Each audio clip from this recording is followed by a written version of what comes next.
নমস্কার সবাইকে আমার আন্তরিক ভালোবাসা। আবার আজকে একটা এসেছি নতুন টপিক নিয়ে। আমি রূপা ব্যানার্জি, ইন্ডিয়া ওয়েস্ট বেঙ্গল থেকে আপনাদের সঙ্গে কানেক্ট হলাম। আবারও বলছি, আজকে যে কথাটা বলছি সেটা সম্পূর্ণ আমার নিজের ব্যক্তিগত রিয়েলাইজেশন। কারো ভালো লাগতেও পারে, কারো ভালো নাও লাগতে পারে। বলছিলাম যেমন পরিশ্রম আর ধৈর্য সফলতার একটা বীজ, দুদিকের শাখা, ঠিক সেরকমই ধারাবাহিকতাও কিন্তু সফলতার একটা চূড়ান্ত দিক। যদি বলেন কেন, দেখুন, প্রত্যেকটা জিনিসে ধারাবাহিক হওয়া খুব দরকার। যদি আমরা ধারাবাহিক হতে না পারি তাহলে কিন্তু কোনো ব্যাপারেই আমরা কোনো সফলতা পাবো না।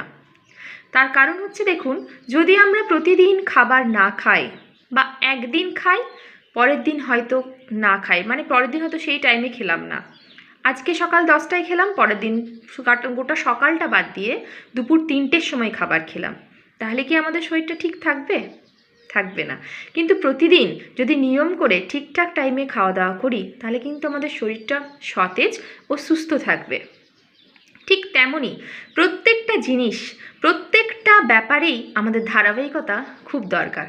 এই ধরুন পড়াশুনোই যদি ধারাবাহিকভাবে আমাদের ছেলেমেয়েরা না করে তাহলে কি পড়াশুনোর জিনিসটা ওদের ঠিক থাকবে? ওদের কি পরীক্ষার সময় চাপ হবে না যদি ওরা ধারাবাহিকভাবে পড়াশুনো না করে? প্রত্যেকটা ব্যাপারে কিন্তু চাপ বাড়বে। ধারাবাহিকতা খুব দরকার, অত্যন্ত জরুরি একটা বিষয় ধারাবাহিকতা। পরিশ্রম আর ধৈর্য তো রাখতেই হবে, তার সঙ্গে ধারাবাহিকতাও কিন্তু আমাদের বজায় রাখতে হবে। এই যে ধরুন ফেসবুকেই যে আমরা কাজ করছি, আমরা প্রায় মোটামুটি সকলেই প্রফেশনাল মোড অন করে কাজ করছি। কিন্তু কি বলুন তো, কখনো হয়তো আমরা যদি ছবি পোস্ট বা ভিডিও পোস্ট না করলাম, কোনো দিন করলাম না, তাহলে কি আমাদের প্রোফাইলটা সুস্থ থাকবে? আমাদের প্রোফাইলটাও কিন্তু সুস্থ থাকবে না। তাই প্রত্যেকটা জিনিসের ধারাবাহিকতা খুব দরকার, খুবই দরকার। আজকে খুব ইচ্ছে হলো একটা জিনিস করে নিলাম, কালকে কিন্তু সেটা করলাম না, তাহলে সেই জিনিসে কখনোই আমরা সফলতা পারবো না। আর এই ধারাবাহিকতা বজায় না রাখার জন্যই কিন্তু আমাদের মধ্যে সৃষ্টি হবে কি জানেন? অধৈর্য প্রণামী, যেটার জন্য আমরা অধৈর্য হয়ে যাব। আমি তো অনেক করছি না, ঠিক মতো করে সময় ধরে আমরা যেটা করার সেটা যদি করি তাহলে সফলতা যদি কপালে নাও থাকে তাহলে একটু হলেও সফলতা কিন্তু আসবে আমাদের কাছে, একটু হলেও। ধারাবাহিকতা এমন একটা জিনিস যেটা কিন্তু আসতে বাধ্য করে দেয় সফলতাকে তোমার কাছে।